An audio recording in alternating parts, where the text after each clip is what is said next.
Welcome to Tasmania.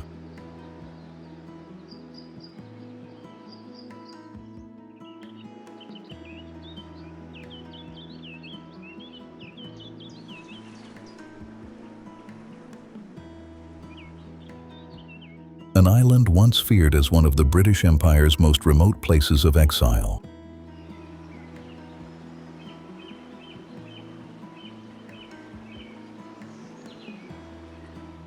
A land where towering prison walls were replaced by ancient forests, wild coastlines, and mountains shaped over millions of years.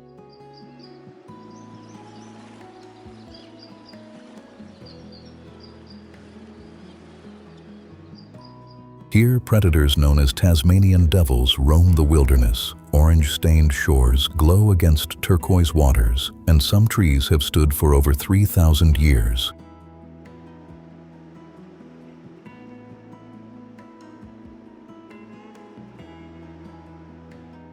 This is Tasmania, Earth's last great wild frontier. Tasmania is Australia's island state, located about 240 kilometers/149 miles south of the mainland, separated by the Bass Strait.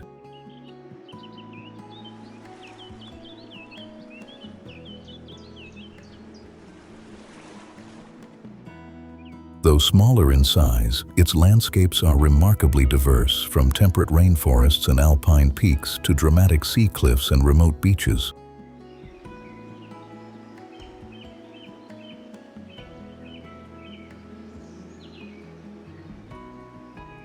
This island protects some of the world's oldest wilderness, with large areas preserved within UNESCO-listed natural reserves.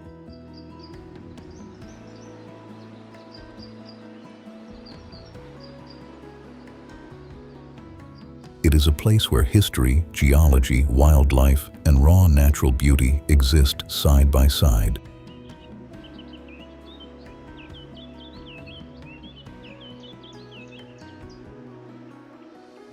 But before we explore this extraordinary island, here's a question for you. Which explorer first sighted Tasmania in 1642?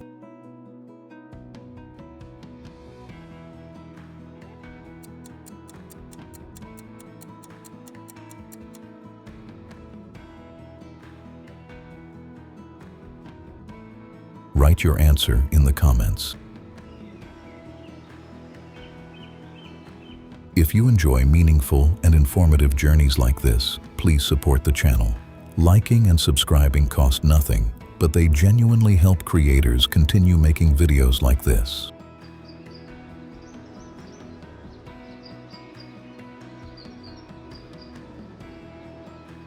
And tell us in the comments, which country should we explore next?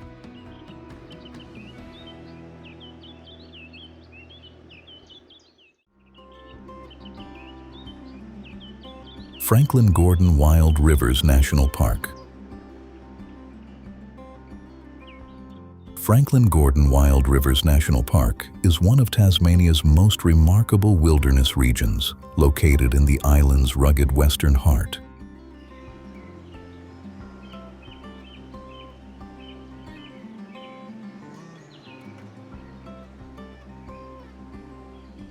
This vast protected landscape forms part of the Tasmanian Wilderness World Heritage Area, preserving one of the last great temperate wilderness regions on Earth. Wild rivers have carved deep gorges through ancient rock, creating a dramatic landscape of rainforests, mountains, and sweeping button grass plains.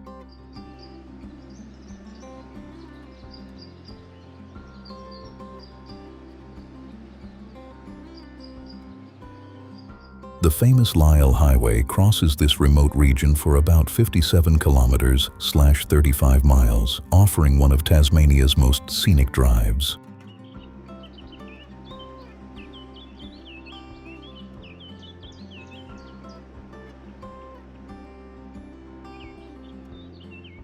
Rainfall here can exceed 2,500 millimeters/98 inches annually, especially in the western sections, which explains the dense, cool, temperate rainforests. The eastern areas are drier, where hardy eucalyptus forests dominate the landscape. This park became internationally known during the Franklin River Conservation Campaign in the early 1980s.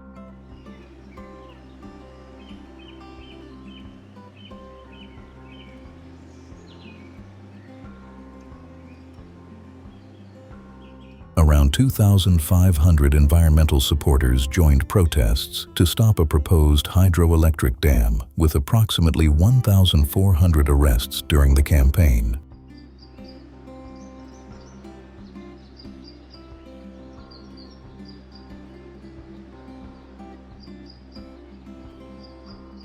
That movement led to a landmark High Court decision that helped protect this wilderness permanently. For adventure seekers, the Franklin River is world famous for multi-day whitewater rafting through remote, untouched terrain.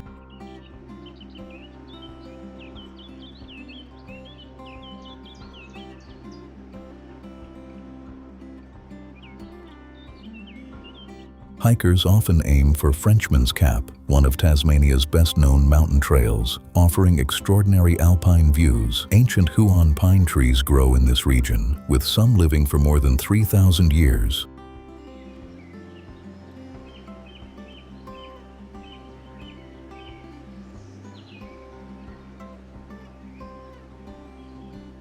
Wildlife sightings may include wombats, echidnas, native birds, and elusive Tasmanian devils. This is Tasmania at its rawest, where nature still sets the rules.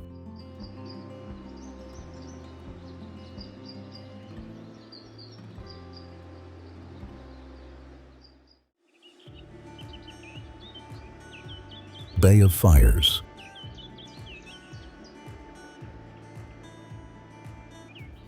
Bay of Fires is one of Tasmania's most striking coastal wonders, stretching along the island's northeastern shore.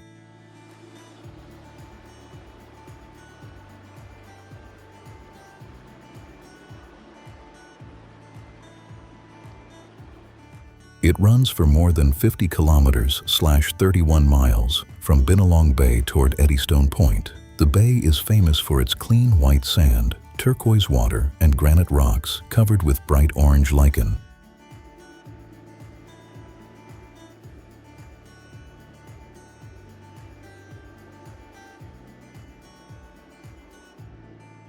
Its name dates back to 1773, when Captain Tobias Furneaux saw Aboriginal fires along the coast.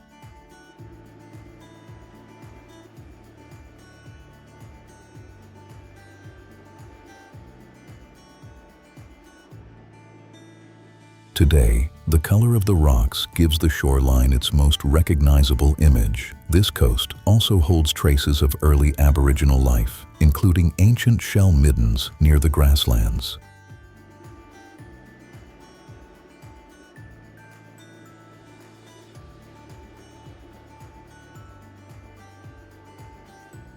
The landscape changes beautifully from open beaches to lagoons, rocky bluffs, and quiet coves.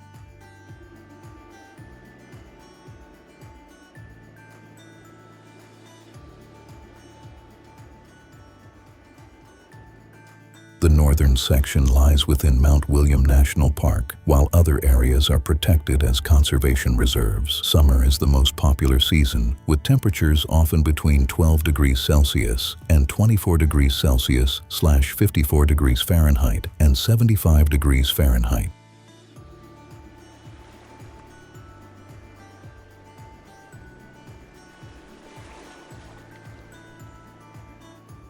Visitors come for coastal walks, swimming, photography, kayaking, and peaceful beach exploration. Binalong Bay is often the easiest gateway, with calm views and small local services nearby.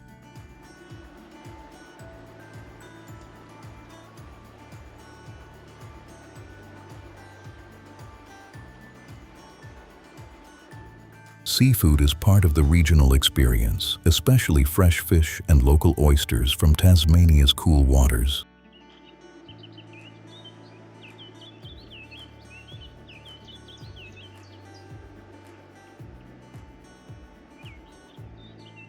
The lifestyle here feels slow and coastal, shaped by fishing, tourism, and a close connection to nature.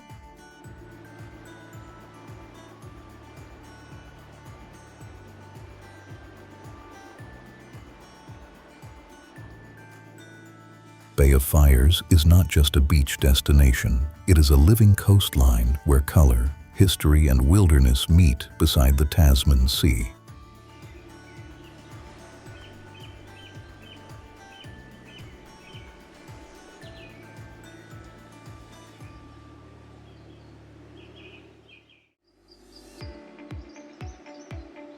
The Nut Mountain.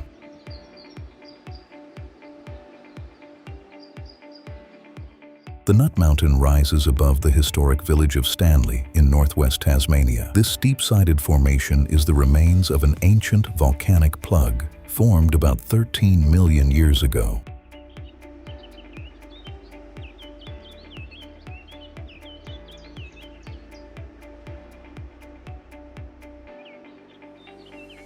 As softer land around it slowly eroded, the harder volcanic rock remained, standing above the coast.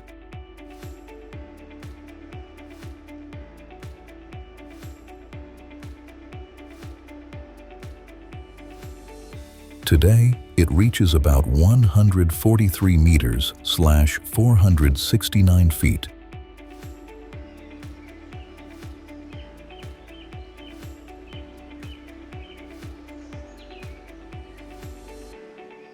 Creating one of Tasmania's most recognizable coastal landmarks. Long before European settlement, this area belonged to northwest Tasmanian Aboriginal communities.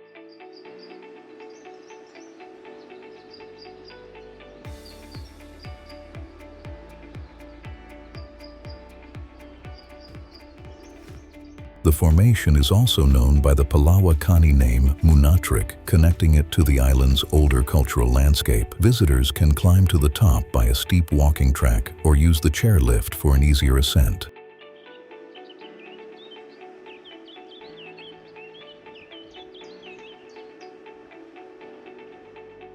On the flat summit, a circuit walk takes about 1 hour and gives wide views in every direction. From above, Stanley appears as a small coastal village framed by beaches, farmland, and the Bass Strait.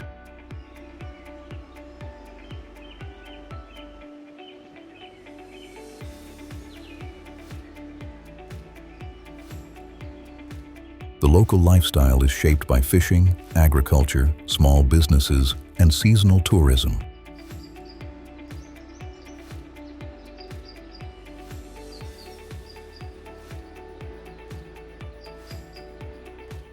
Fresh seafood, local dairy products, and Tasmanian produce are part of the regional food experience.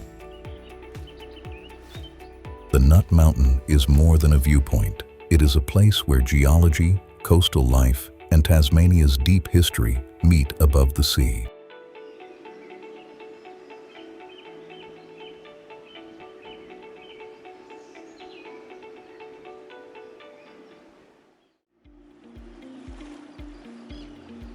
Cape Hauy.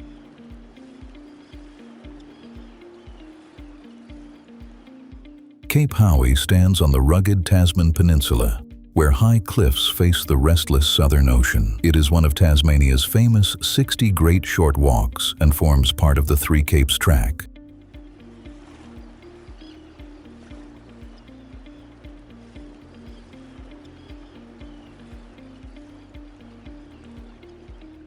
The trail begins near Fortescue Bay and moves through woodland, heathland, and coastal scrub.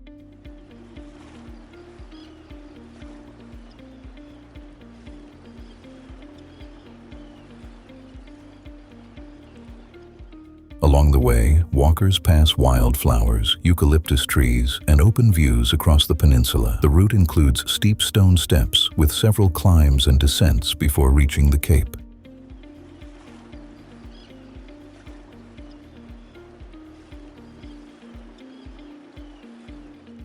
At the edge, dolerite cliffs drop sharply toward the sea, creating one of Tasmania's most dramatic coastal scenes. These cliffs were shaped over millions of years by volcanic activity, erosion, and powerful ocean weather.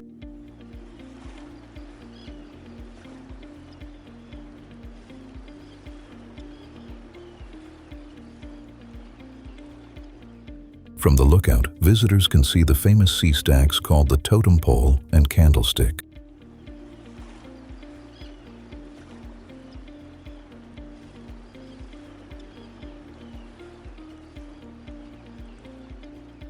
These narrow rock columns attract skilled climbers, but most visitors come for the views and photography.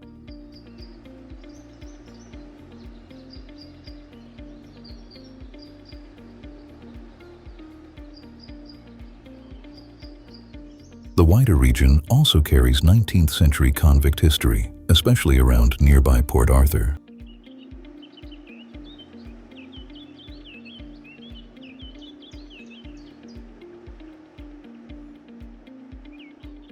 After the hike, Fortescue Bay offers calm water, a quiet beach, and a peaceful place to rest.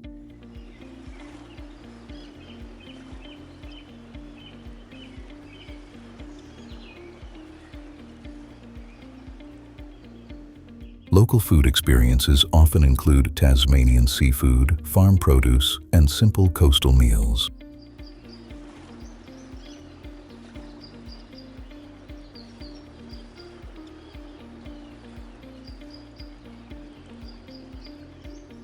Cape Hauy is best suited to active travelers who enjoy walking, cliffs, wildlife, and open ocean scenery. It leaves a strong impression of Tasmania's wild southern edge.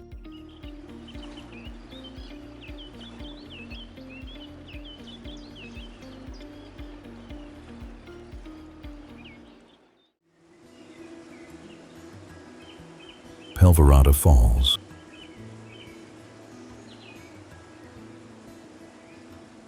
Pelverada Falls is one of Tasmania's tallest waterfalls, hidden within the rugged Snug Tiers south of Hobart. The waterfall drops about 114 meters (374 feet) into a deep gorge carved by Pelverada Creek.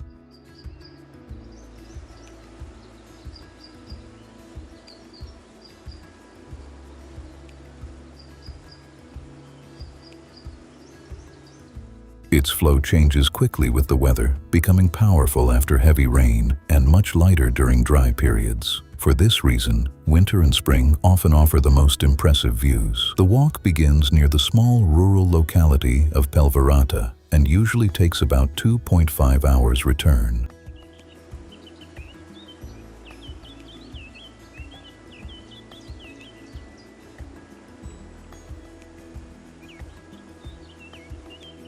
The track passes through dry forest, rocky slopes, and quiet bushland before reaching the main viewing area.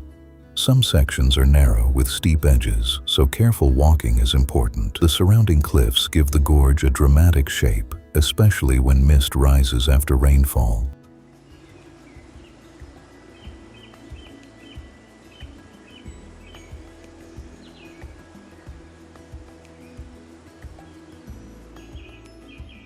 This landscape reflects Tasmania's wilder side, where water, stone, and forest remain closely connected. The area is also part of a peaceful rural region, with small farms and forested hills shaping local life.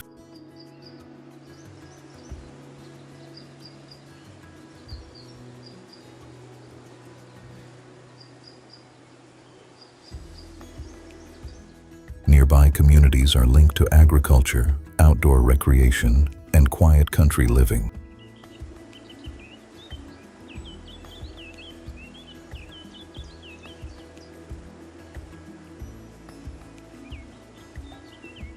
Simple Tasmanian produce, fresh bakery items, and local cafe meals are common in the wider Huon and Hobart region.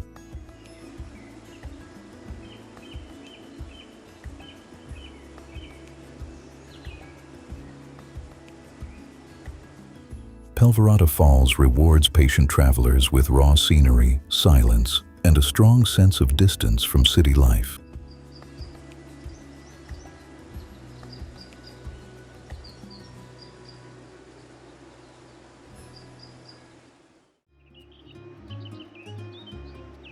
Cradle Mountain.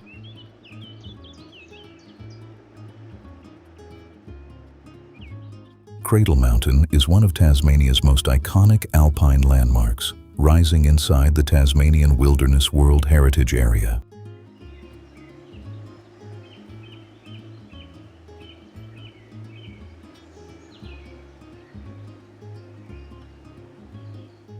Its jagged summit reaches about 1,545 meters / 5,069 feet above sea level.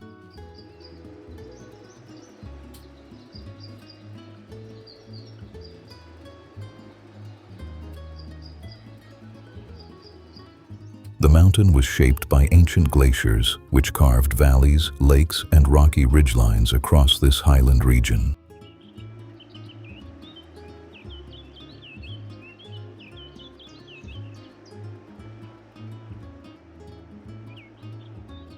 At its base, Dove Lake reflects the dark peaks, creating one of Tasmania's most photographed natural scenes.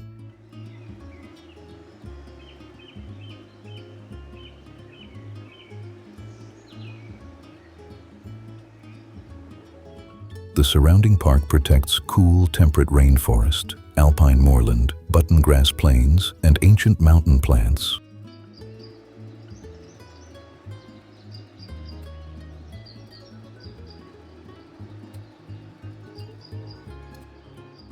Evidence from nearby limestone caves suggests people lived in this rugged region more than 20,000 years ago. Today, visitors come for walking trails, wildlife, and the peaceful feeling of the high country.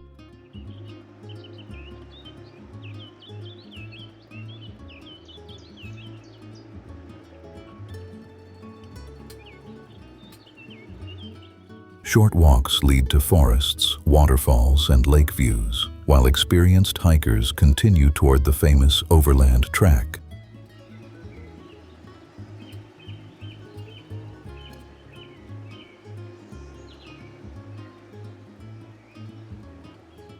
This long trail covers about 80 kilometers / 50 miles through some of Tasmania's wildest terrain. Wombats, wallabies, echidnas, and native birds are often seen near the tracks. Each season changes the mountain's character.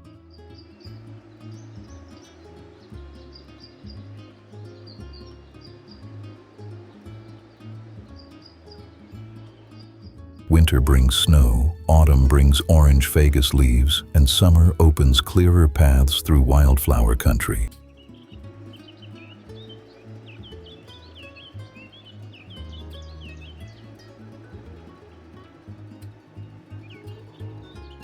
Local lodges and cafes support the tourism economy, offering warm meals and Tasmanian produce after cold mountain walks.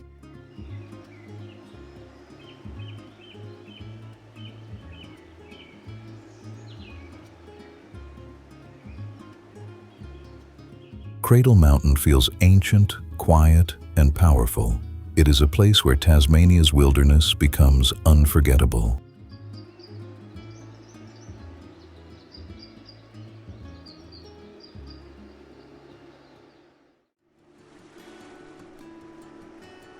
Taylor's Beach.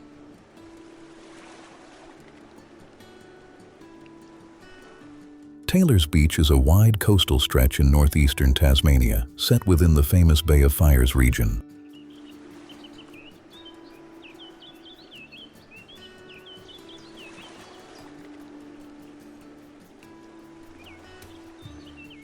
It lies north of St. Helens, between the Gardens area and Sloop Reef. The beach was once known as Big Lagoon Beach because a large lagoon sits behind the shoreline.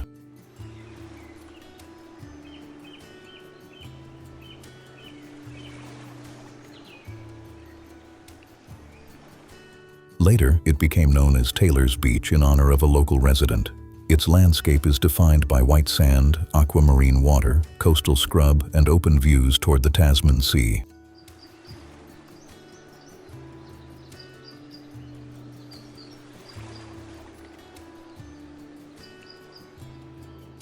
The beach is exposed to eastern waves, so strong surf and dangerous rips can occur. For this reason, swimming is safest only for highly experienced swimmers in calm conditions.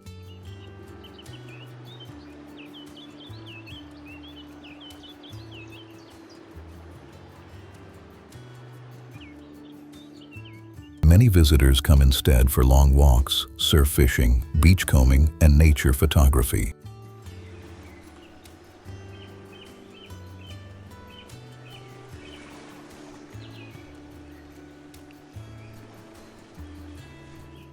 Road access is available through several turnouts with small parking areas and short tracks to the sand.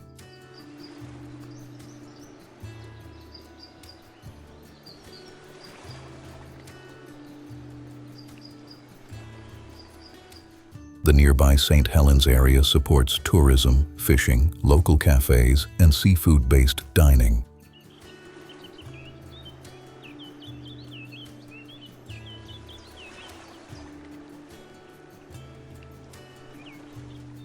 Fresh fish, oysters, and simple coastal meals are common tastes of this region. Taylor's Beach is not crowded or heavily developed.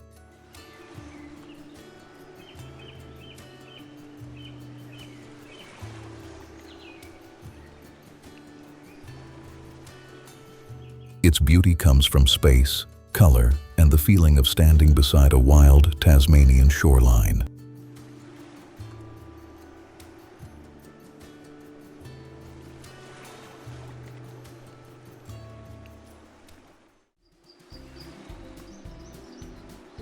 Billabong Bay.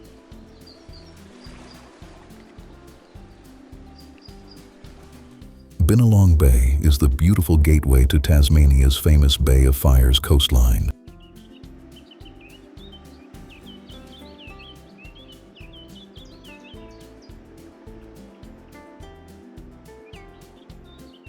It sits on the northeastern coast, close to St. Helens and the slopes of Humbug Hill. The bay is known for white sand, clear turquoise water, and granite boulders marked with orange lichen.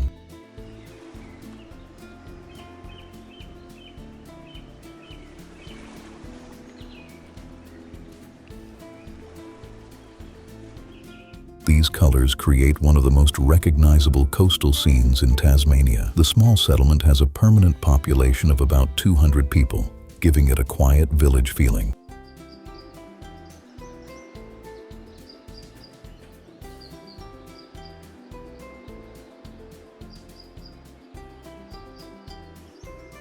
Its homes range from simple beach shacks to modern coastal houses facing the sea. Behind the bay, Grant's Lagoon adds another layer to the landscape, with calm water and coastal vegetation.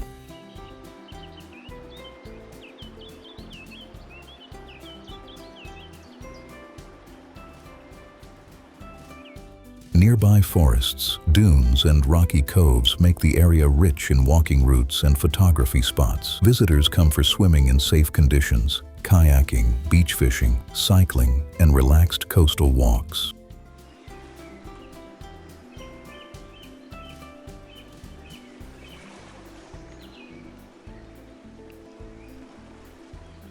Small boat tours also depart nearby, exploring the shoreline toward Eddystone Point. The local lifestyle is shaped by tourism, fishing, and slow coastal living.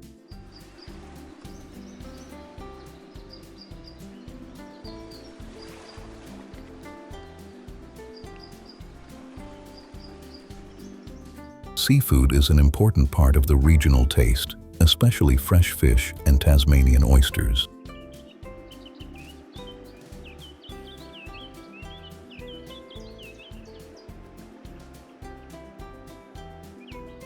Billabong Bay feels simple, bright, and deeply connected to the sea.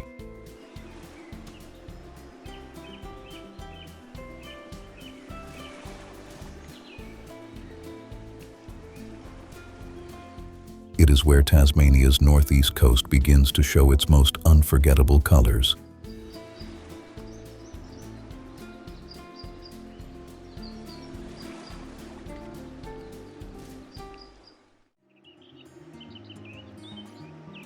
Fluted Cape Walk.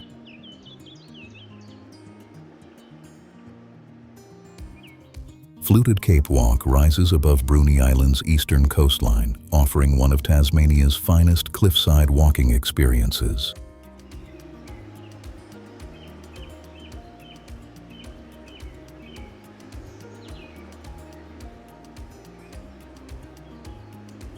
The trail begins near Adventure Bay, after visitors reach Bruny Island by ferry from Kettering. That short crossing over the D'Entrecasteaux Channel is often the first scenic moment of the journey.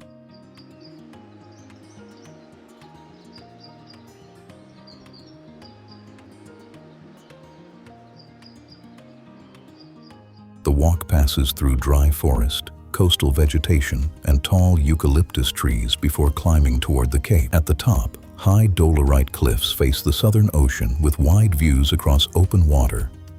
These cliffs are among the most dramatic coastal landforms on Bruny Island.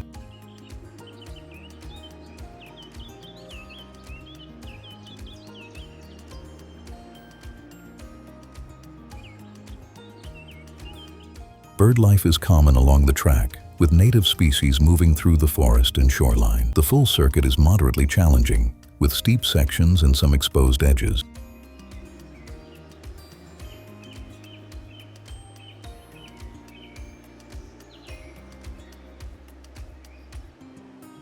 For easier walking, visitors can take the shorter route to Grass Point and return the same way. Adventure Bay also carries early maritime history, connected to European explorers who visited this coast in the 18th century.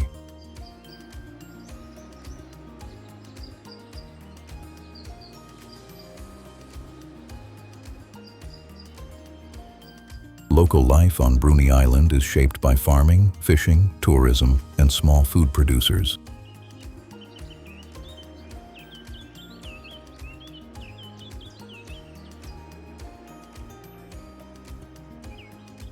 Visitors often taste local cheese, berries, seafood, and fresh island produce. Fluted Cape Walk combines effort, silence, and powerful ocean scenery. It is a place where Bruny Island's wild edge feels close, clear, and unforgettable.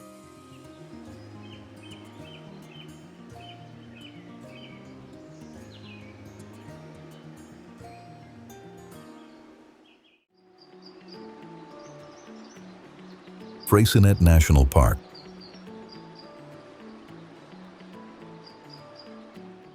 Freycinet National Park is one of Tasmania's most celebrated coastal landscapes, set on the island's eastern peninsula.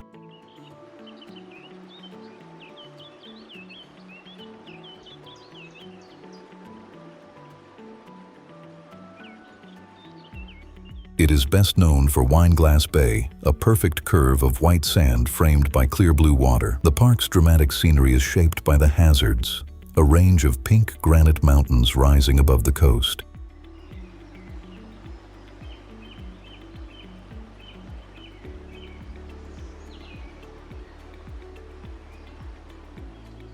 These granite peaks create a strong contrast with sheltered bays, rocky coves, and open ocean views.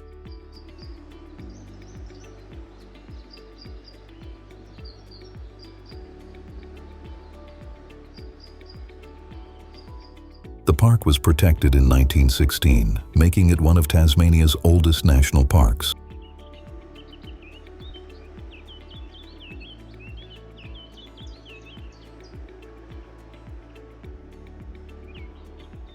Its beaches are famous for bright sand made partly from quartz and silica, giving the water a vivid blue tone. Visitors come for walking, kayaking, snorkeling, sailing, photography, and quiet beach exploration.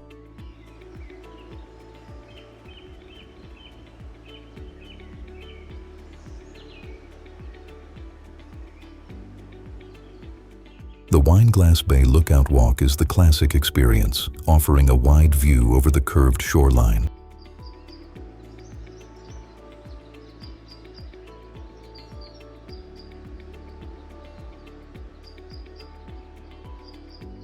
Longer trails lead toward Hazards Beach, coastal forests, and less crowded sections of the peninsula. Wildlife can include wallabies, seabirds, and marine life along the sheltered coast.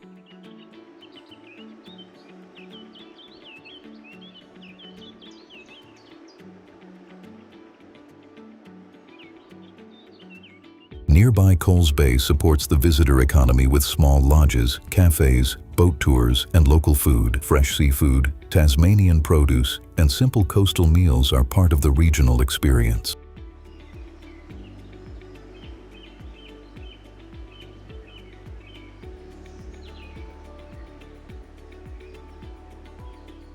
Freycinet National Park feels polished by nature, yet still wild in its edges.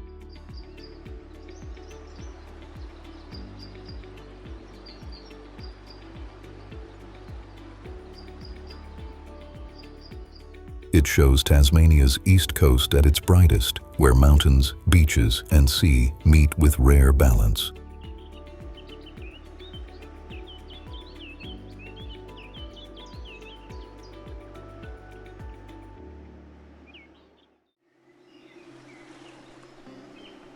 Bruny Island.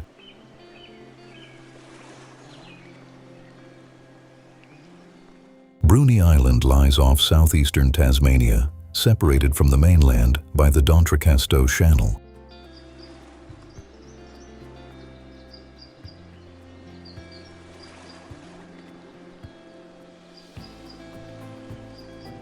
Visitors usually reach it by ferry from Kettering, a short crossing that quickly changes the rhythm of travel.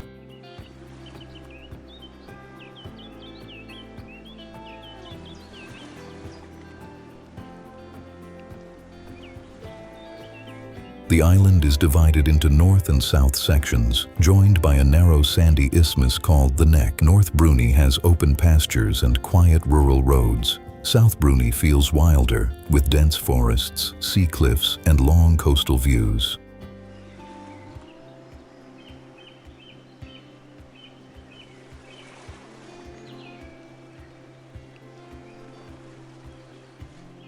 The island was known as Lunawana by its Aboriginal community long before European explorers arrived.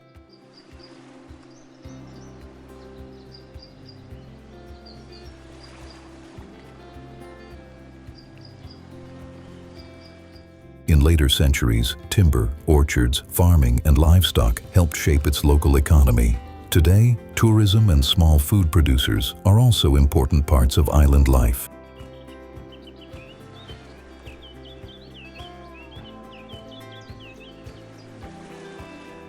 Visitors come for coastal walks, wildlife cruises, beaches, and viewpoints over the Tasman Sea.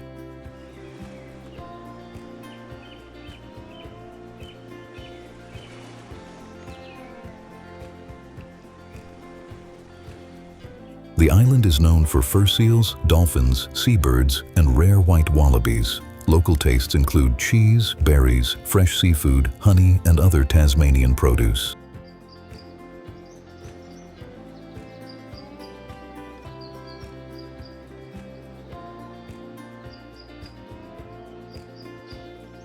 Cape Bruny offers wide ocean views, while Adventure Bay connects many travelers to walking trails and boat tours.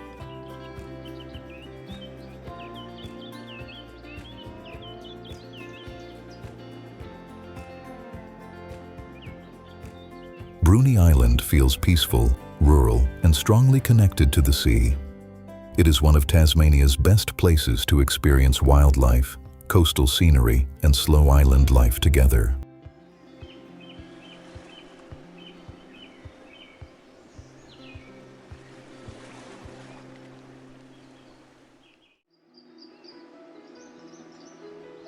Little Blue Lake.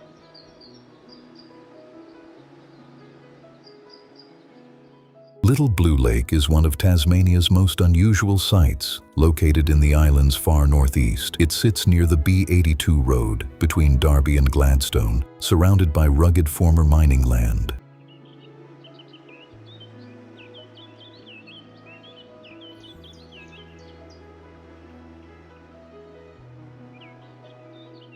The lake's striking blue color comes from minerals left behind after past tin mining activity. High acidity and aluminium in the water create its bright aqua appearance.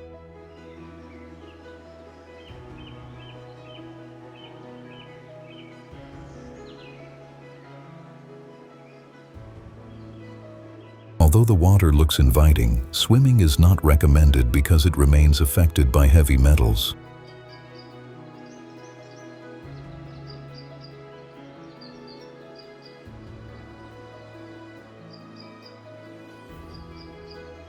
For visitors, the main experience is photography, short stops, and viewing the changing color from the shore. On sunny days, the lake can appear bright blue. Under cloud, it often shifts toward deeper turquoise.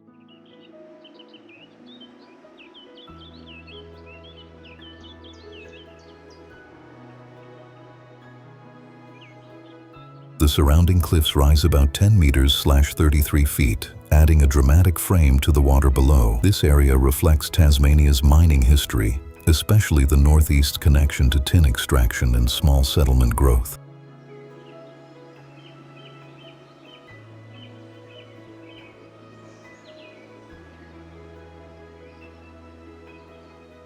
Nearby Derby has transformed from a mining town into a mountain biking destination. Local businesses now support riders, travelers, cafes, and outdoor tourism. Food in the wider region is simple and local, with cafe meals, baked goods, and Tasmanian produce. Little Blue Lake is beautiful, but it also carries a warning. It reminds visitors that some landscapes are shaped by both nature and human industry.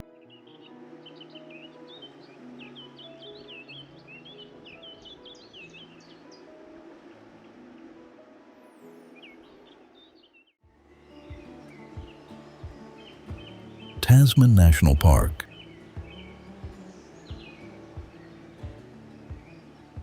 Tasman National Park protects one of Tasmania's most dramatic coastal landscapes, spread across the Tasman and Forestier peninsulas.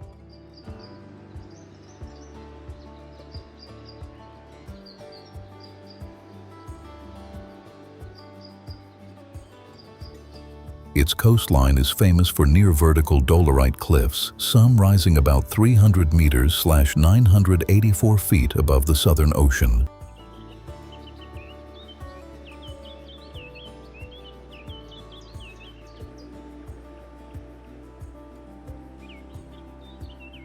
These cliffs were shaped by ancient volcanic rock, constant wave action, and long periods of erosion.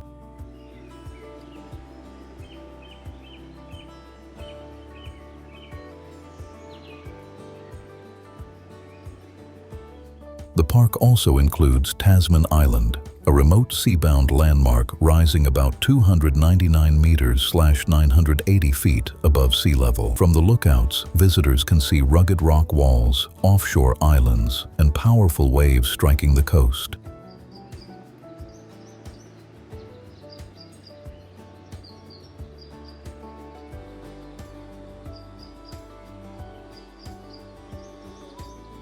The area supports rich wildlife, including fur seals, seabirds, and little penguins in suitable coastal habitats. Walking is one of the best ways to experience the park.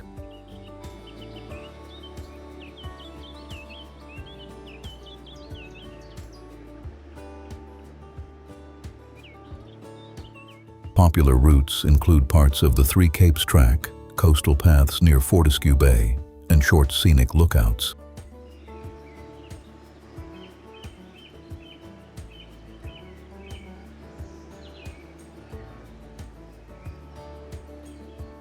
Fortescue Bay also offers camping, calm water, and access to several walking trails.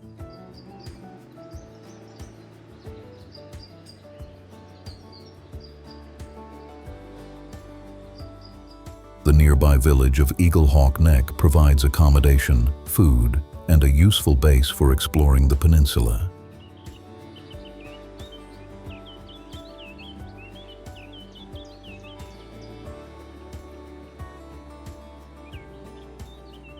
Local meals often include seafood, farm produce, and simple Tasmanian cafe dishes.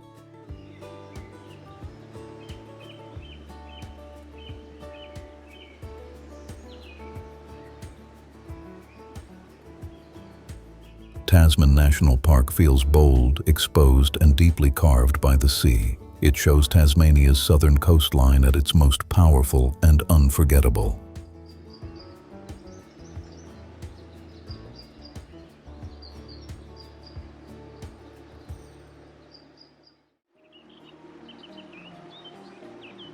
Lake Huntsman.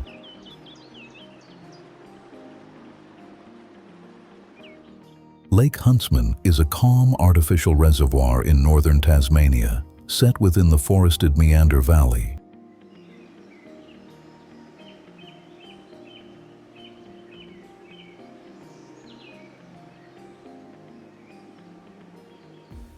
It was created in 2007 after the construction of Meander Dam, south of the town of Deloraine.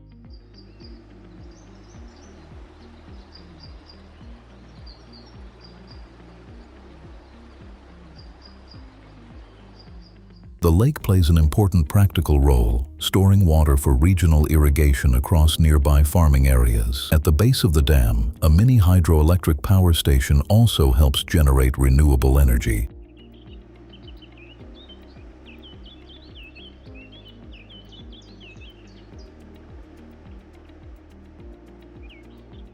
This gives Lake Huntsman a rare balance between engineering, agriculture, and outdoor recreation. The surrounding valley is known for green hills, farmland, forest edges, and quiet rural scenery. Fishing is one of the main reasons visitors come here.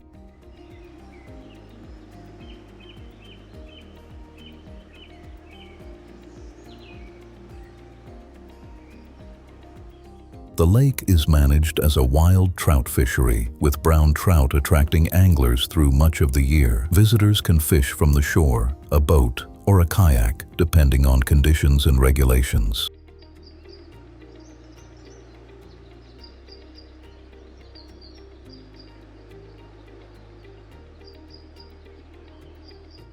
A concrete boat ramp and a 70-meter/230-foot jetty improve access to the water.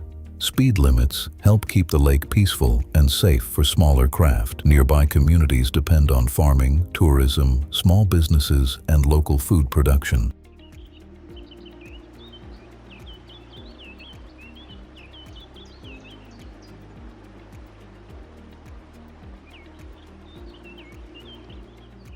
The wider Meander Valley is known for dairy, fresh produce, and simple country cafes. Lake Huntsman feels quiet, useful, and scenic. It shows how Tasmania's landscapes can support both daily life and peaceful outdoor escape.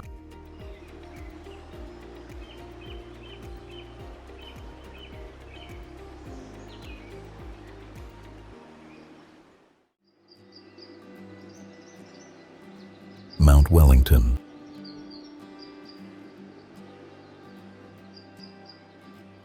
Mount Wellington rises above Hobart as one of Tasmania's most commanding natural landmarks. It reaches about 1,271 meters/4,170 feet, shaping the skyline of the island's capital.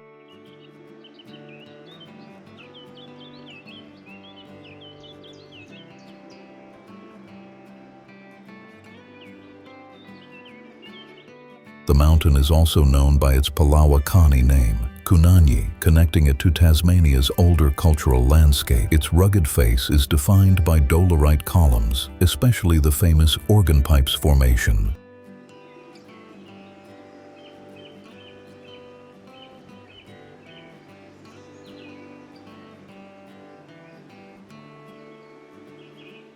From the summit, visitors can see Hobart, the River Derwent, Bruny Island, and the southern coastline. The landscape changes quickly with elevation, moving from temperate forest to alpine vegetation near the top.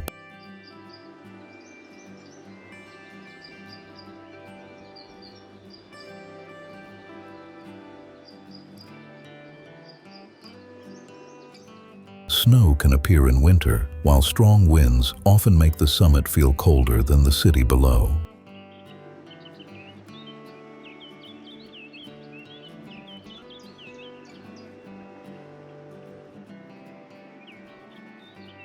A sheltered observation area helps visitors enjoy the views, even during difficult weather.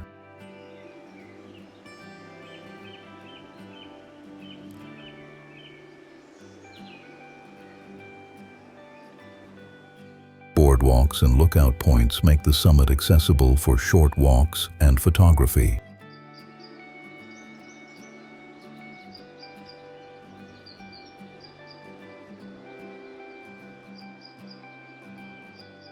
For active travelers, the mountain offers hiking trails, cycling routes, mountain biking, and rock climbing.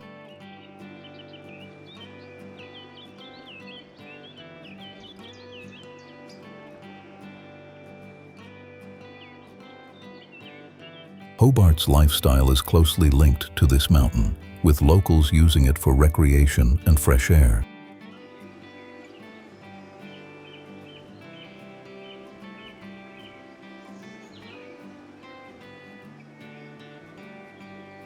Nearby cafes and markets offer Tasmanian produce, seafood, and warm meals after a cold summit visit.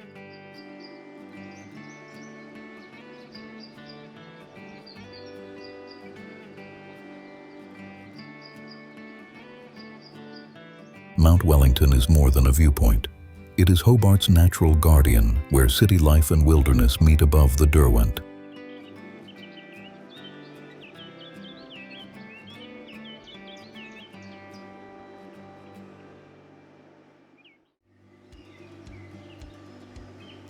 Leven Canyon.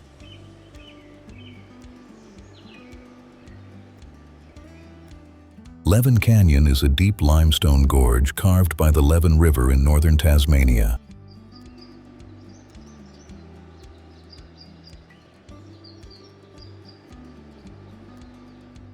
It lies about 45 minutes south of Devonport, within the quiet Leven Canyon Regional Reserve. The reserve covers around 2,500 hectares / 6,178 acres of forest, cliffs, and highland vegetation.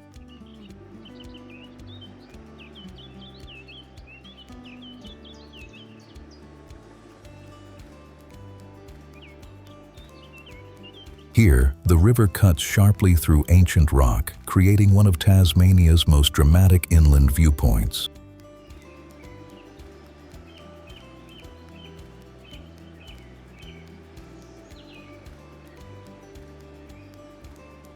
Short lookout walks lead visitors through cool forest toward wide views over the canyon. From above, the river appears far below, moving through a narrow green corridor.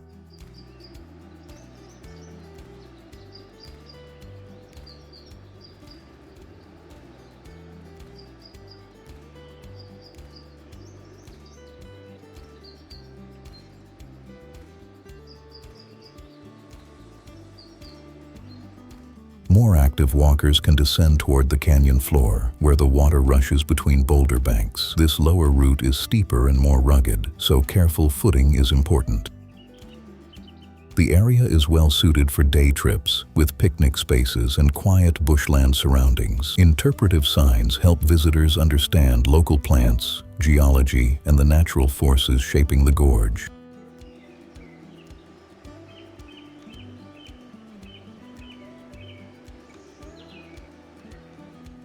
Nearby communities are connected to farming, forestry, tourism, and small country businesses. Local food experiences often include fresh dairy, bakery items, and Tasmanian cafe meals from nearby towns.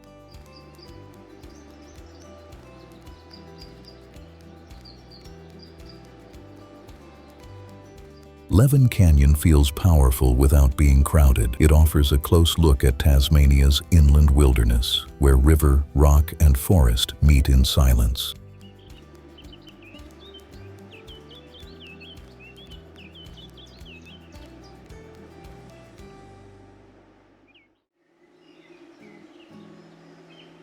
Wineglass Bay.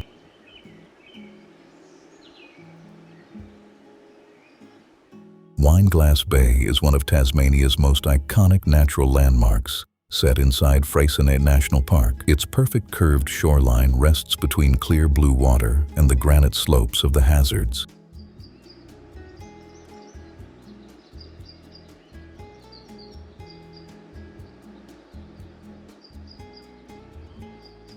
The beach is famous for bright white sand, formed partly from quartz-rich coastal material. From the lookout, the bay appears like a smooth crescent cut into the rugged Freycinet Peninsula. The area was protected as part of a national park in 1916, helping preserve its fragile coastal environment.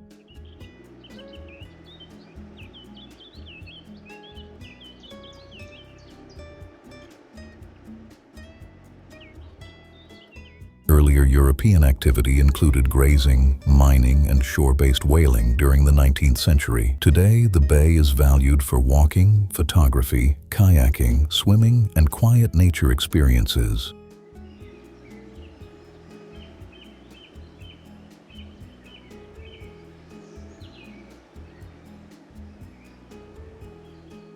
Visitors usually reach the famous viewpoint by a steep but well-maintained walking track. Those with more time can continue down toward the beach or take the 11 kilometers/7 mile Hazards Beach circuit.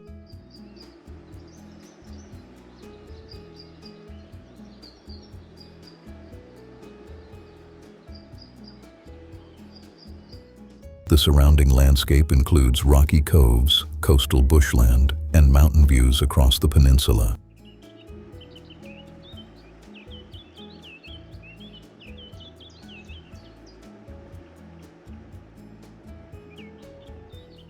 Wildlife may include wallabies, seabirds, and marine life in the sheltered waters.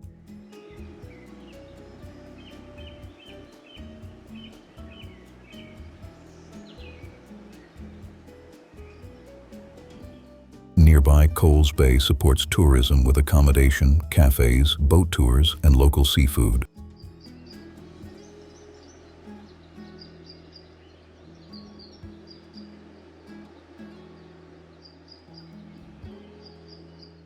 Wineglass Bay feels clean, balanced, and visually unforgettable.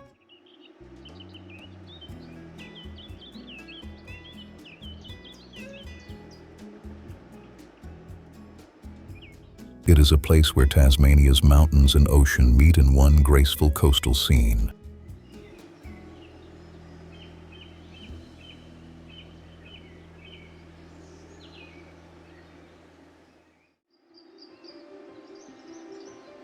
Fossil cliffs.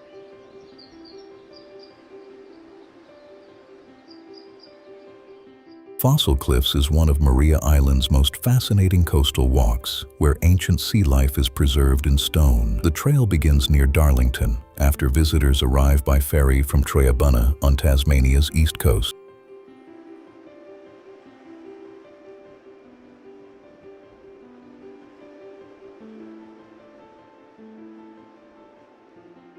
This gentle loop is about 4 kilometers/2.5 miles, making it one of the island's easier walking experiences. Along the route, open grasslands, coastal views, and quiet beaches create a peaceful island setting.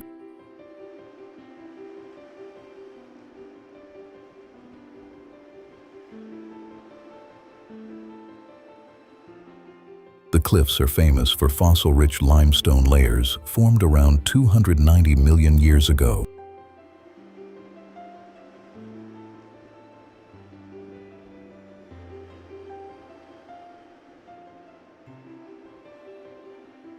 Shells, corals, and other marine remains can still be seen embedded in the rock. These fossils show that this land was once part of a shallow, ancient sea.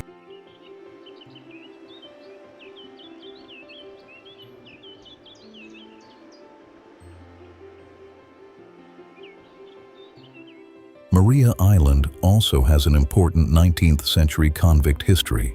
With old settlement buildings around Darlington, the island is now a car-free national park, giving the landscape a calm and protected atmosphere.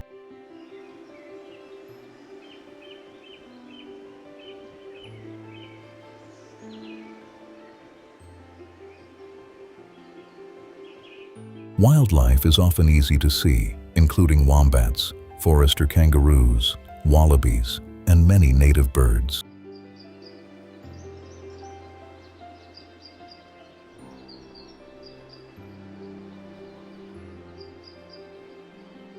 Visitors usually bring food and water, as services on the island are limited. Nearby East Coast towns offer seafood, bakery items, and Tasmanian produce before or after the ferry journey.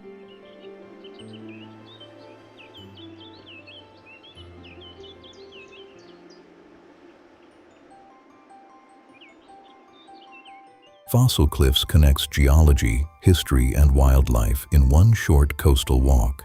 It is a quiet reminder that Tasmania's story began far deeper than human memory.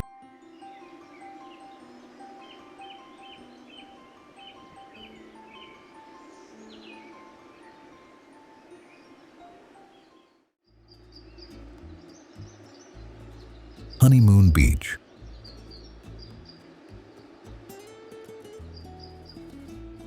Honeymoon Beach is a small sheltered coastal spot inside Freycinet National Park on Tasmania's eastern peninsula. It sits close to Coles Bay, surrounded by granite boulders, clear water, and quiet coastal bushland.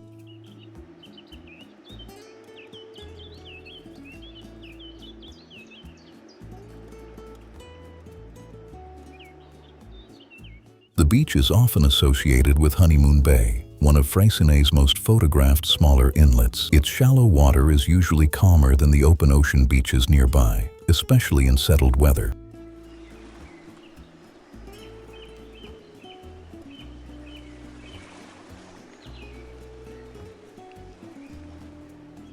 This makes the area popular for short swims, relaxed picnics, and peaceful shoreline photography. Around the bay, massive granite rocks create natural protection from stronger waves and wind.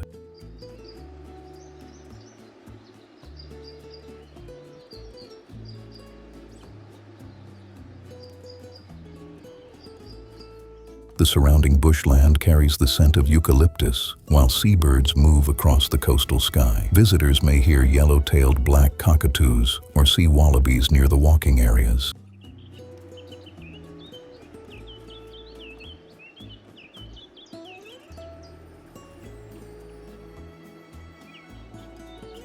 Freycinet's landscape was protected in 1916. Helping preserve its beaches, forests, and granite coastline. The wider region supports tourism through walking trails, kayaking, boat tours, and small local businesses.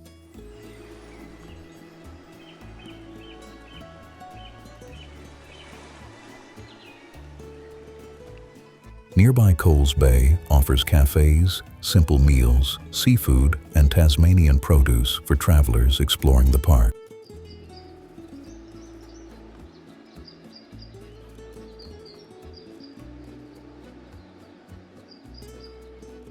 The best visiting months are usually from October to April, when swimming conditions feel more comfortable. Honeymoon Beach feels quiet, intimate, and naturally framed.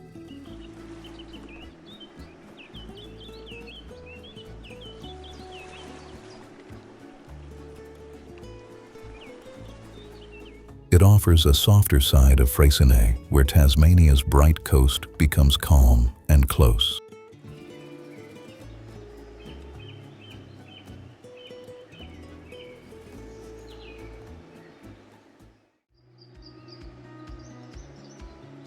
Launceston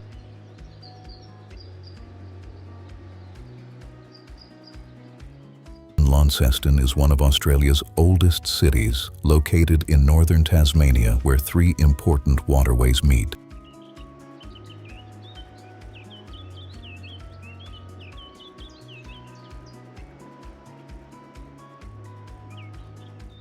The North Esk, South Esk, and Kanamaluka/Tamar River shape the city's geography and daily rhythm.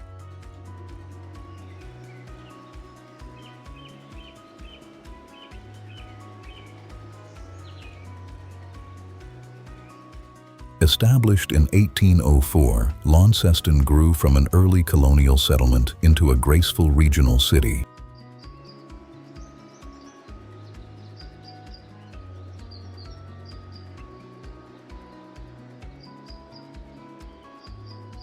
Its streets still preserve Victorian-era architecture, old warehouses, and heritage buildings on a walkable scale.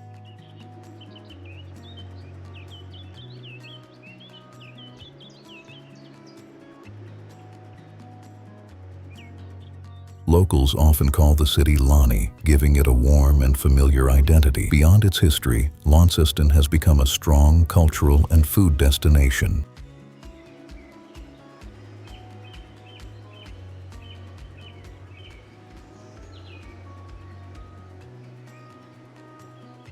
It is recognized as a UNESCO City of Gastronomy thanks to its connection with local farms and producers.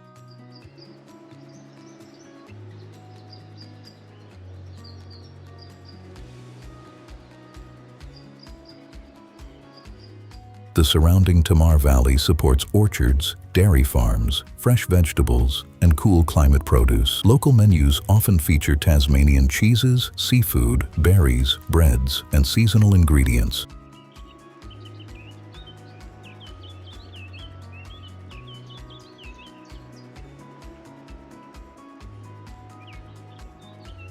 The city's lifestyle feels relaxed but creative, with artists, designers, cafes, and markets shaping its character.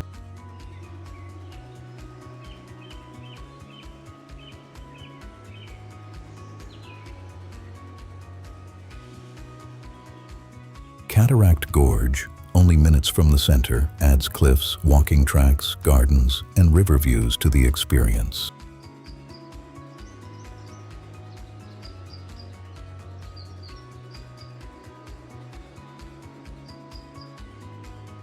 Launceston is not just a stop between destinations. It is a city where Tasmania's heritage, food culture, and northern landscapes come together naturally.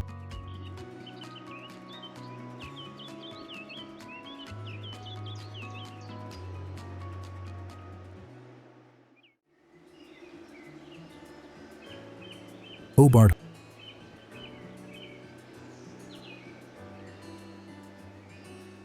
Hobart is Tasmania's capital city, set beside the deep waters of the River Derwent.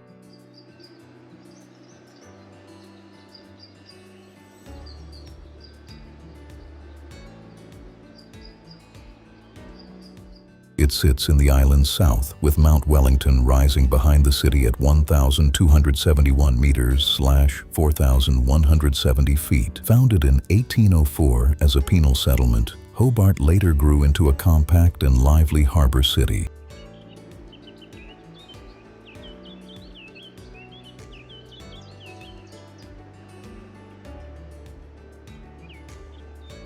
Its waterfront still carries traces of maritime history, from old stone warehouses to busy working docks. The River Derwent is one of the city's defining features, supporting sailing, fishing, tourism, and port activity.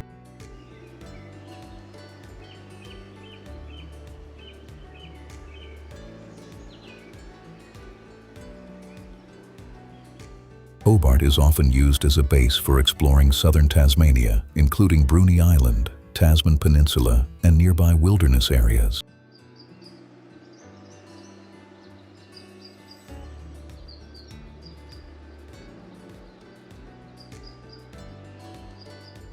The lifestyle here feels closely connected to nature. Locals can move from waterfront streets to mountain trails within a short drive.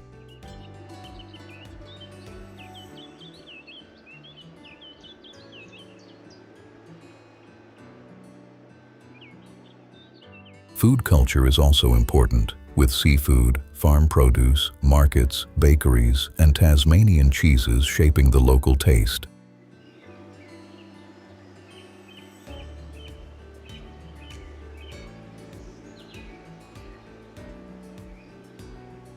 Salamanca Market is a well-known place for crafts, food, and community life.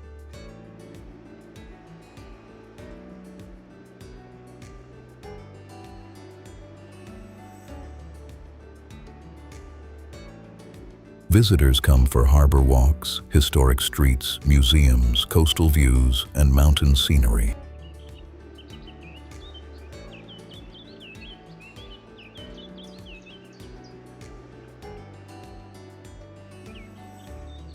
Hobart feels calm, creative, and strongly tied to the sea.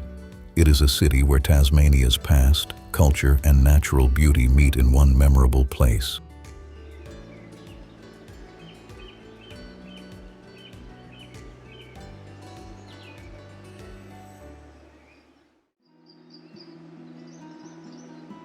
Lime Bay State Reserve. Lime Bay State Reserve is a quiet coastal sanctuary on the Tasman Peninsula in southeastern Tasmania.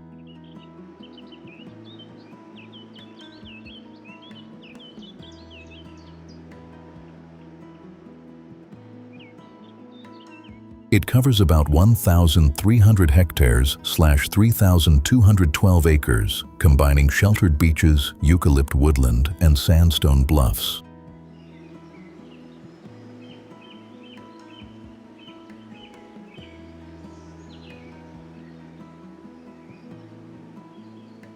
The reserve is known for its calm shorelines, walking tracks, and strong connection to Tasmania's convict-era history. From the main camping area, visitors can follow a coastal walk toward Lagoon Beach.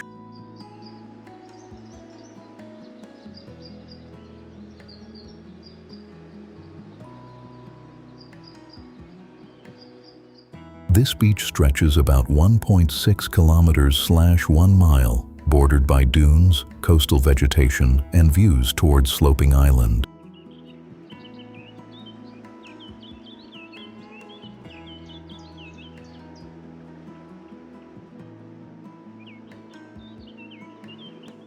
The shoreline changes from soft sand to rocky edges, creating varied scenery for walkers and photographers.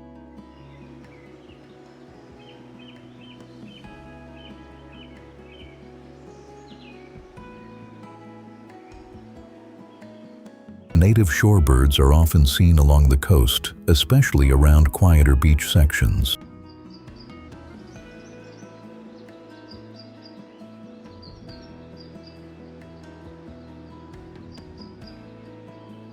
Swimming is possible in calm conditions, but visitors should remain careful near unfenced cliffs and uneven coastal tracks. Camping is simple and peaceful, usually managed through self-registration on site.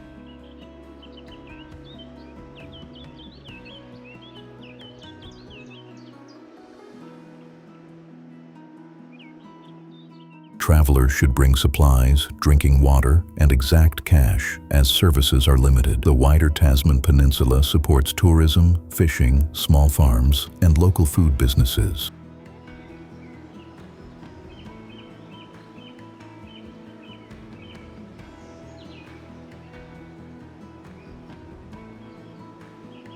Fresh seafood and simple Tasmanian meals are common in nearby communities. Lime Bay State Reserve feels remote without being unreachable.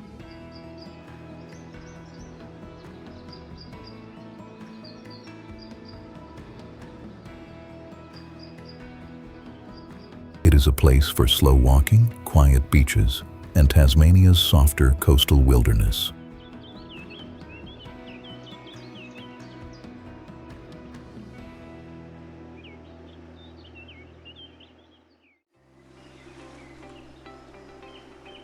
Suicide Beach.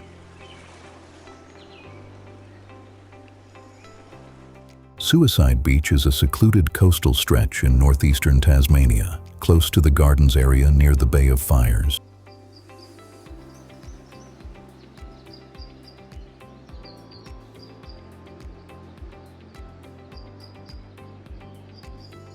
Despite its unusual name, the beach is known for natural beauty, open space, and a quiet shoreline.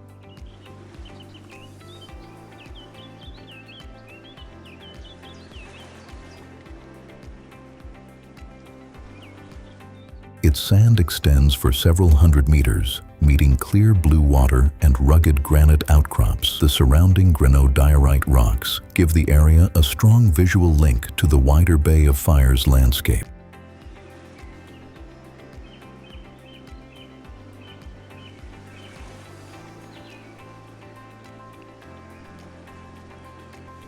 These rocks, shaped by time and coastal weather, create a dramatic frame around the beach. The area remains lightly developed, which helps preserve its raw and peaceful character.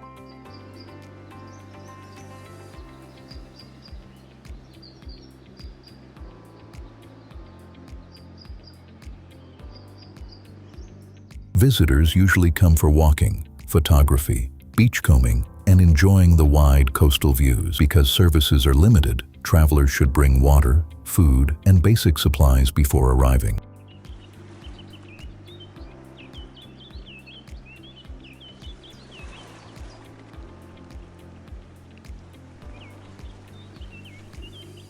Swimming conditions can change, so caution is important, especially when waves or currents are present.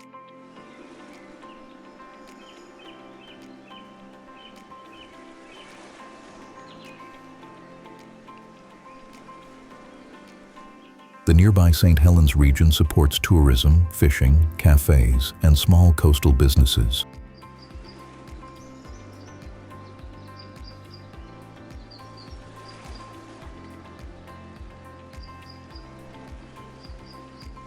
Local food often includes fresh seafood, oysters, and simple Tasmanian produce from the northeast coast.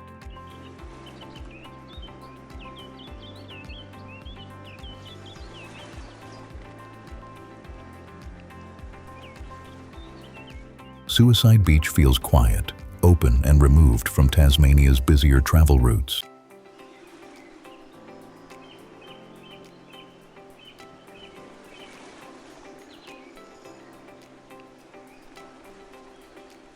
It offers a more private view of the island's coastline, where stone, sea, and silence shape the experience.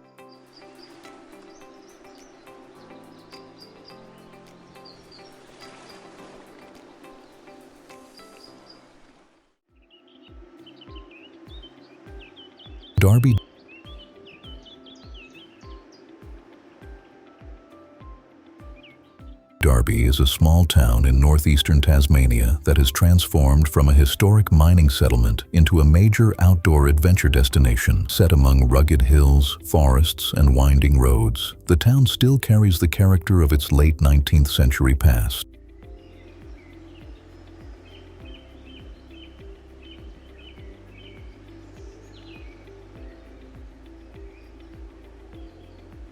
Tin mining once shaped Darby's economy, bringing workers, cottages, and industrial activity to this remote part of the island. Some of those older buildings still remain, giving the main street a preserved historic atmosphere.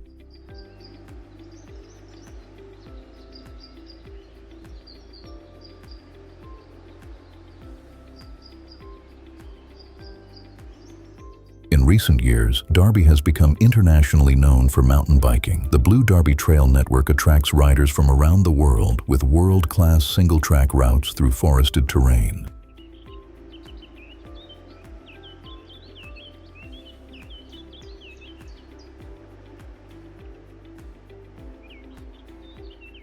These trails range from beginner-friendly rides to demanding technical descents across Tasmania's wild northeast landscape. Lake Darby, known locally as Briseis Hole, adds another dimension to the town's appeal.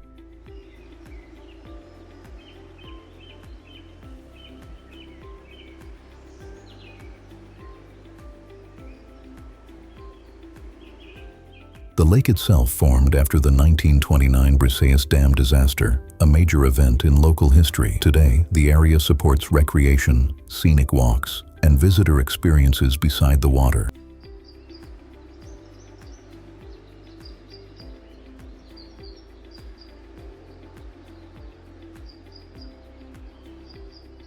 Tourism now drives much of Darby's economy, with cafes, accommodation, bike services, and small businesses supporting travelers. Food here is simple, local, and welcoming, with bakery meals, coffee stops, and Tasmanian produce common in town.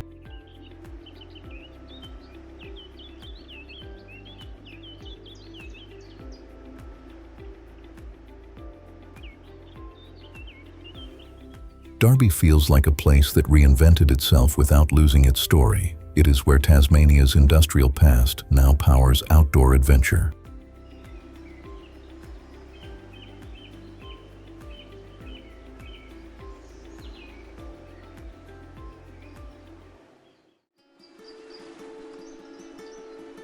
Carlton Beach.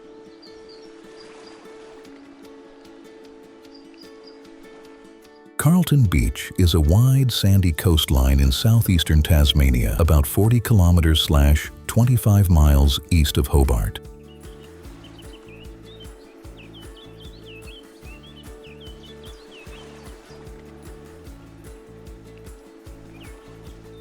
It lies within the Sorell region, facing the entrance of Frederick Henry Bay. The beach stretches for around 2.7 kilometers/1.7 miles, with open views toward Mount Wellington and Bruny Island.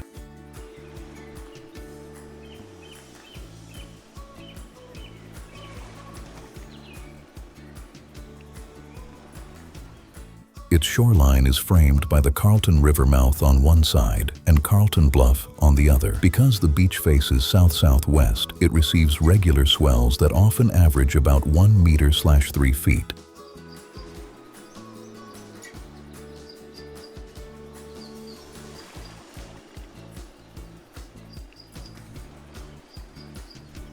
This makes it a popular summer surfing spot for local riders and visiting beachgoers. The sand is broad and gently sloping, but rips can form along the beach.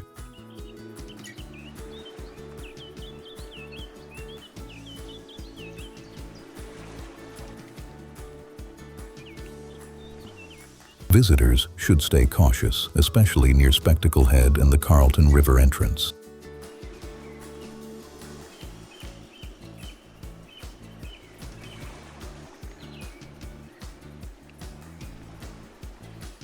Behind the beach, low dunes and coastal reserve areas protect the shoreline from nearby homes. Families, walkers, and pet owners often use the beach for long, relaxed visits.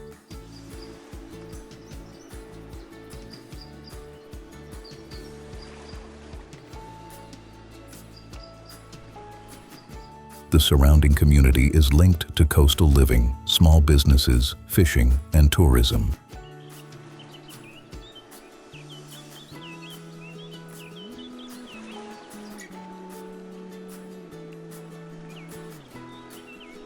Nearby towns offer seafood, bakery items, cafe meals, and fresh Tasmanian produce.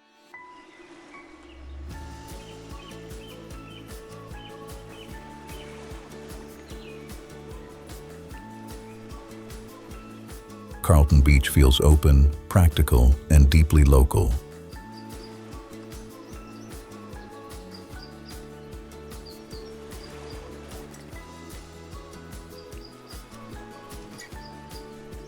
It shows a quieter side of Tasmania's coast, where daily life and ocean energy meet.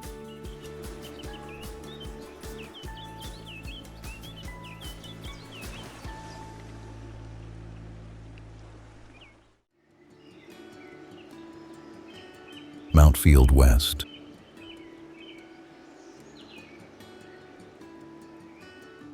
Mountfield West is a demanding alpine summit inside Mountfield National Park in southern Tasmania. It rises above a high plateau shaped by glacial tarns, snow gums, and exposed rocky ridgelines.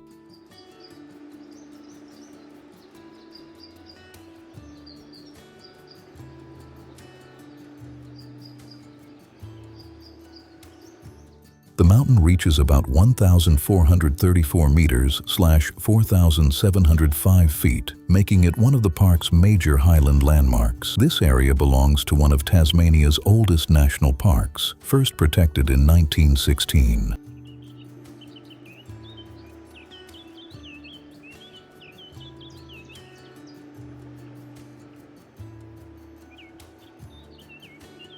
The walk usually begins near Lake Dobson, where forested tracks lead toward the open alpine country. From there, the route crosses boulder fields, high moorland, and the rugged Rodway Range.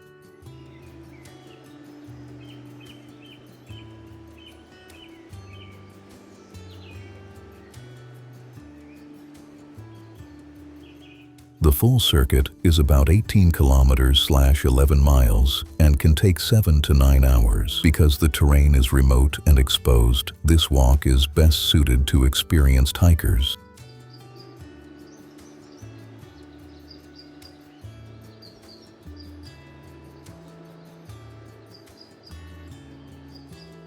Weather can change quickly, and mobile reception is limited across parts of the route. Visitors are advised to register at the visitor center before starting the climb. The surrounding landscape includes ancient pandani plants, alpine lakes, and wide views across southern Tasmania.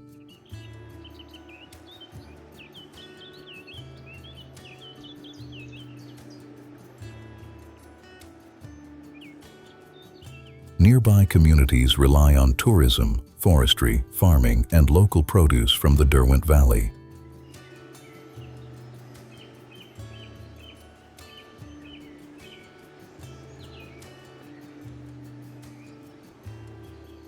Mountfield West feels serious, quiet, and deeply wild. It is a place where Tasmania's alpine wilderness demands patience, preparation, and respect.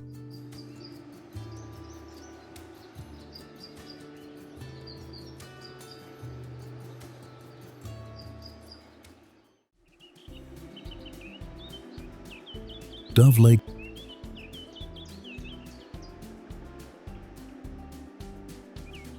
Dove Lake sits beneath Cradle Mountain, forming one of Tasmania's most peaceful alpine scenes.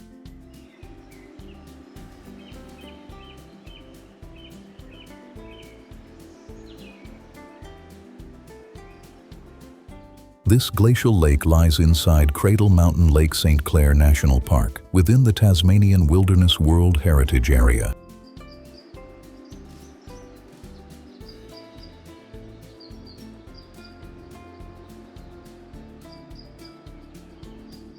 It was carved during the last ice age, when retreating glaciers shaped the surrounding mountain basin.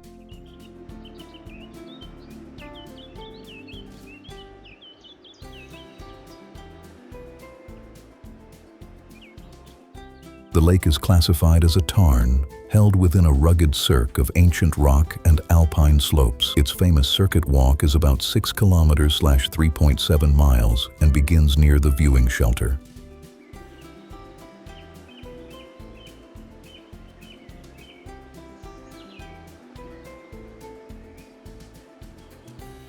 The track moves through rainforest, open shoreline, and sections of quiet alpine vegetation. Along the way, walkers pass King Billy Pine, Myrtle Beach, mossy forest, and seasonal deciduous fagas.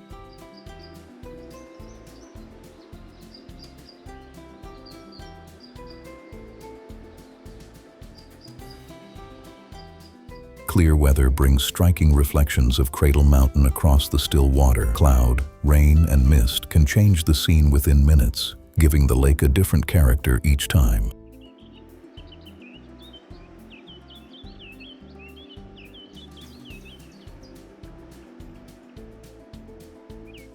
Wildlife sightings may include wombats, wallabies, echidnas, and native birds near the walking areas. The lake is part of Tasmania's 60 Great Short Walks, making it accessible for many visitors.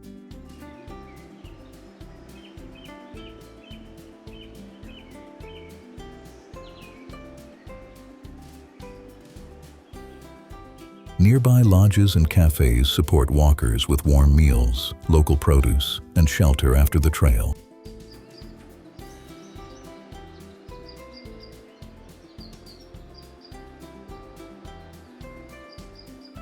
Dove Lake feels quiet, ancient, and deeply balanced. It is where Tasmania's alpine beauty becomes calm, clear, and unforgettable.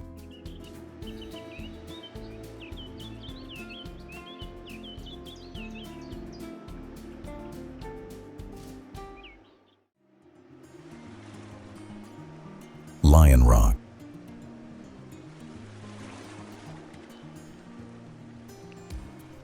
Lion Rock stands on Tasmania's remote south coast, where wild surf meets a rugged stone shoreline. It is often seen by walkers near the final section of the famous South Coast Track.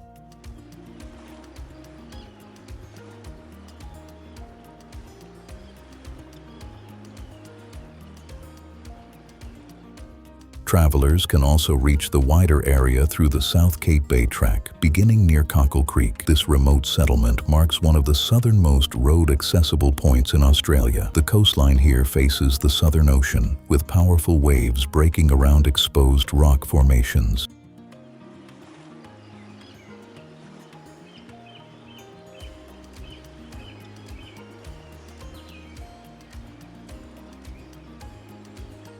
Lion Rock is recognized for its strong silhouette, rising from the shore like a natural coastal marker. The surrounding landscape is shaped by wind, salt, rainforest edges, and long stretches of empty beach. This part of Tasmania feels far from cities, with limited services and a strong wilderness character.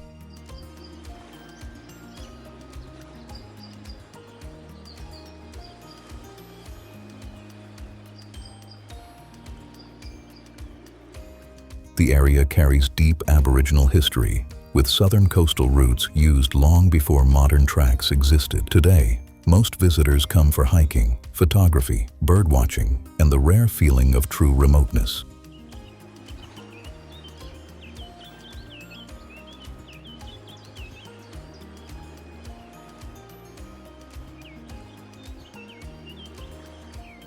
Food and supplies should be arranged before arrival, usually from Hobart or nearby southern towns.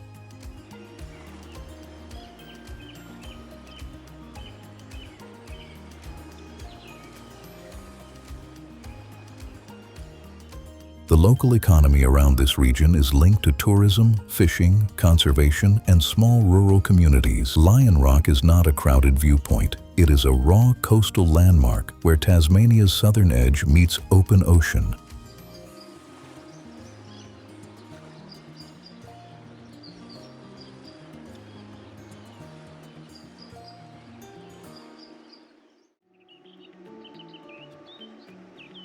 Lake Barrington.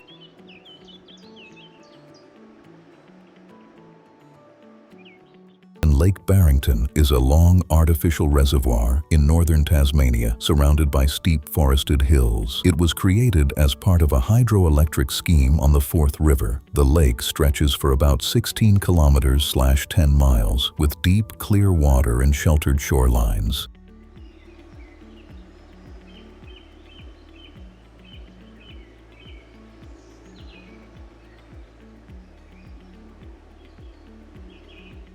Its calm surface makes it one of Tasmania's best-known places for rowing and water sports.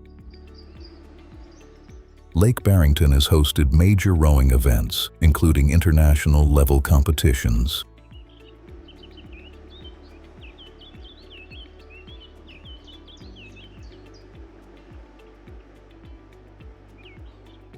Beyond rowing, visitors come for canoeing, power boating, water skiing, and peaceful lakeside picnics. The Inland Fisheries Service also manages it as a popular fishing location. Atlantic salmon, rainbow trout, and brown trout attract anglers through much of the year. The surrounding area reflects Tasmania's practical relationship with water, energy, and recreation.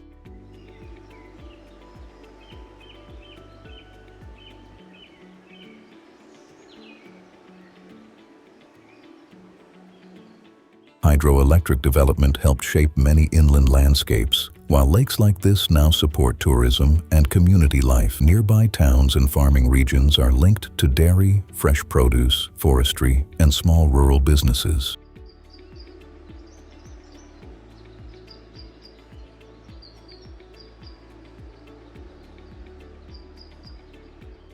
Local food experiences often include country cafes, bakery items, cheeses, and seasonal Tasmanian produce. The lake's tree-lined edges give it a calm and protected feeling, especially during still mornings.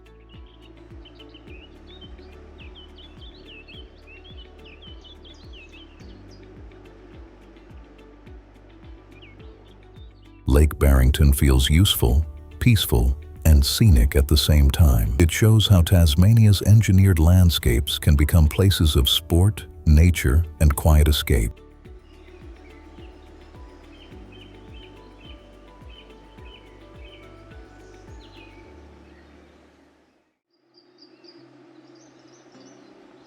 Seeger's Lookout and Lake Fenton.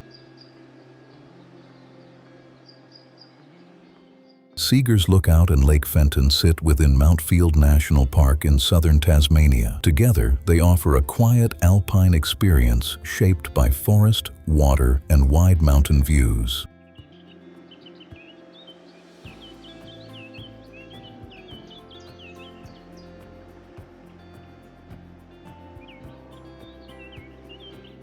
Lake Fenton is a glacial lake set near Lake Dobson Road, surrounded by cool highland vegetation. Its still surface reflects snow gums, forested slopes, and changing Tasmanian weather.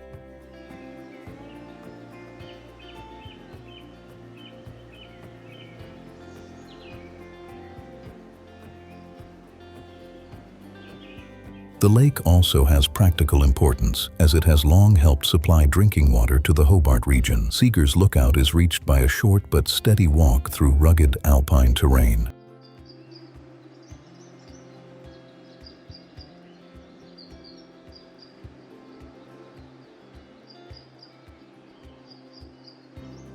The hike is about 2.3 kilometers/1.4 miles, with forest sections, rocks, and uphill movement. From the lookout, visitors can see Lake Fenton, the Derwent Valley, and the surrounding wilderness.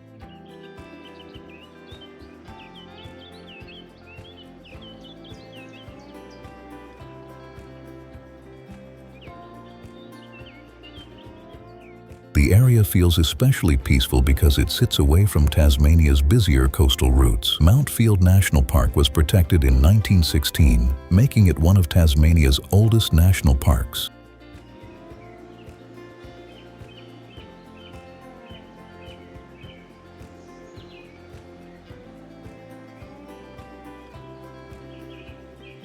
The park's high country supports snow gums, pandani plants, alpine shrubs, and native birds. Nearby communities depend on tourism, farming, forestry, and local produce from the Derwent Valley.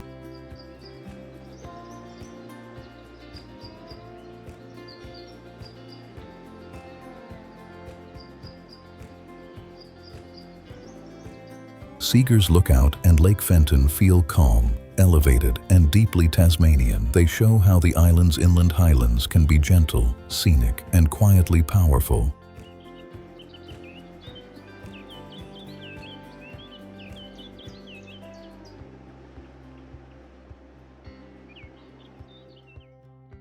Tasmania is a place where wilderness still feels genuinely untamed.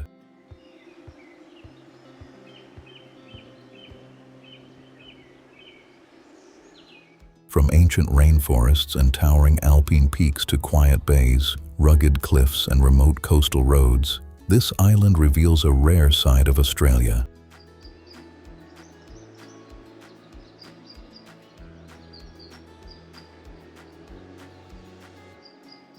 Its landscapes carry stories of geology, resilience, wildlife, and human history, all shaped by wind, water, and time.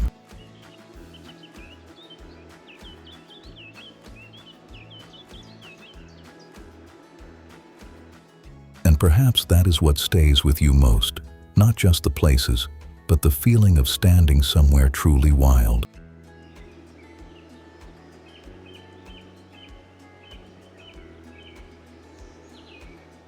Wherever your next journey takes you, may it lead you somewhere unforgettable.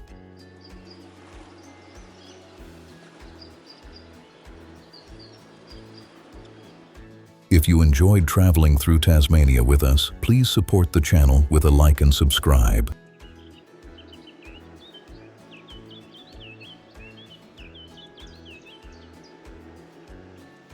It is completely free, but your support helps us continue creating meaningful travel documentaries like this.